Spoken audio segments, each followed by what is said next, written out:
রীতা নামের মেয়েটিকে কি চেনেন আপনি? কিংবা নিপাকে, মাসুদ রানা বা নূপুরটাই বা কে?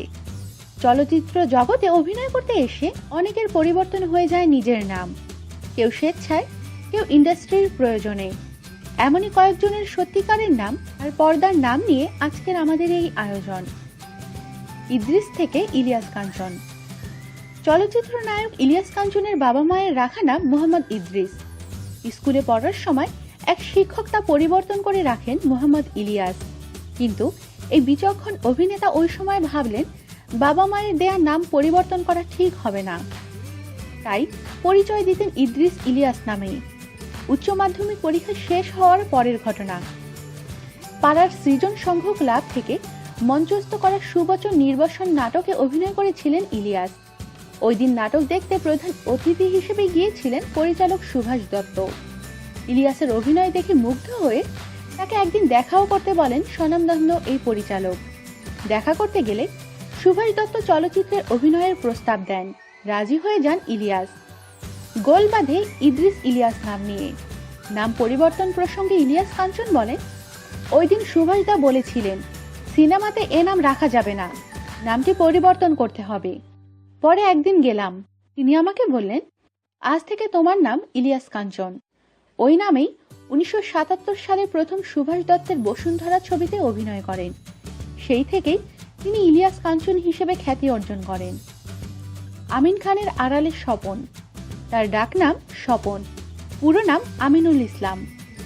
স্কুলের বন্ধুরা এখনো স্বপন বলেই ডাকেন। 1990 সালে বিএফডিসির নতুন মুখের সন্ধানে কার্যক্রমের মাধ্যমে চলচ্চিত্রে পা রাখেন স্বপন। প্রথম ছবি অবশ দুটি মন। পরিচালক ছিলেন মোহাম্মদ হোসেন। আমিন খান বলেন, ছবির শুটিং শুরু হয় 1992 সালে। শুটিংয়ের আগে আগে 1991 সালের শেষ দিকে পরিচালক কয়েকজন সাংবাদিককে নিয়ে নতুন নাম দেওয়ার জন্য একটি রেস্তোরাঁয় বসেন। আমিন খান বলেন, অনেক নাম থেকে বাছাই করে সাংবাদিকরা এই নামটি দিয়েছিলেন। শাবনূর নামটি পরিচালক এহতেশামের দেয়া। পুরো নাম শারমিন নাহিদ নূপুর। সিনেমায় আসার আগে তার নাম ছিল নূপুর। চলচ্চিত্রে অভিনয় করতে এসেই একসময় শাবনূর হয়ে গেলেন তিনি। 1993 সালের কথা। ওই বছর চলচ্চিত্রে অভিষেক হয় শাবনূরের। প্রথম ছবি চাঁদনি রাতে। পরিচালক এহতেশাম। ওই ছবিতে অভিনয় শুরু করার আগেই নূপুর নামটি পরিবর্তন করে দেন পরিচালক, রাখা হয় শাবনূর। সেই থেকে শাবনূর নামেই পরিচিত তিনি। পরিবারের সবার কাছে মাসুদ রানা। পরিবারের কাছে তিনি এখনো মাসুদ রানা, এই নামেই ডাকেন বাবা মা সহ সবাই। কিন্তু এই মাসুদ রানার দেশ জুড়ে থাকা অনেক ভক্তই জানেন না তিনি ঢালিউডের জনপ্রিয় নায়ক শাকিব খান।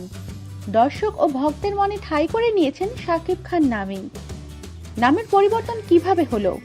1999-এ প্রথম ছবি অনন্ত ভালোবাসায় অভিনয় করতে গিয়ে তার নাম মাসুদ রানা থেকে শাকিব খান হয়ে যায়। সেদিনের স্মৃতি মনে করে শাকিব খান বলেন, সেই সময় শাকিল খানও চলচ্চিত্রে অভিনয় করতেন, আবার মাসুদ রানার সঙ্গে সোহেল রানা মিলে যায়। শেষ পর্যন্ত পরিচালক সোহান ভাই ও প্রযোজক কুদ্দুস ভাই মিলে আমার শাকিব খান নামটি দিয়েছিলেন। স্বপ্নে পাওয়া নাম পূর্ণিমা। আত্মীয় স্বজন ও পরিবারের সবাই তাকে রীতা নামে ডাকেন। ফেসবুক আইডিতে এই নামটি রেখেছেন একসময়ের জনপ্রিয় অভিনেত্রী পূর্ণিমা। অবশ্য পূর্ণিমা ছাড়া তার পুরো নাম দিলারা হানিফ রীতা। পূর্ণিমা নামটি তার নামের সঙ্গে যুক্ত হয় 1997 সালে চলচ্চিত্রে অভিনয় করতে এসে। 1997 সালে জাকির হোসেনের এ জীবন তোমার আমার ছবিতে অভিনয় করেন তিনি। পূর্ণিমা বলেন, ছবিটির প্রযোজক ছিলেন মতিউর রহমান। তিনি নাকি পূর্ণিমা নামটি স্বপ্নে দেখেছিলেন। ওনার ডাকনাম ছিল পানু। তিনি একদিন আমাকে বললেন, তুমি তো দেখতে পূর্ণিমার মতোই, সিনেমায় তোমার নাম হবে পূর্ণিমা। এ নামটি আমি স্বপ্নে দেখেছি। পরদিন রমনা রেস্তোরাঁয় সাংবাদিকদের সামনে আমাকে পূর্ণিমা নামে পরিচয় করিয়ে দিলেন। তারপর থেকে রীতা হয়ে গেলেন পূর্ণিমা। মাহিয়া থেকে মাহিয়া মাহি। পুরো নাম মাহিয়া শারমিন আক্তার নিপা। সিনেমায় অভিনয় শুরুর আগে নিপা বলেই ডাকত সবাই। 2012 সালে ভালোবাসার রং ছবিতে অভিনয় করতে এসেই মাহিয়া নামটির সঙ্গে মাহির যুক্ত হয়।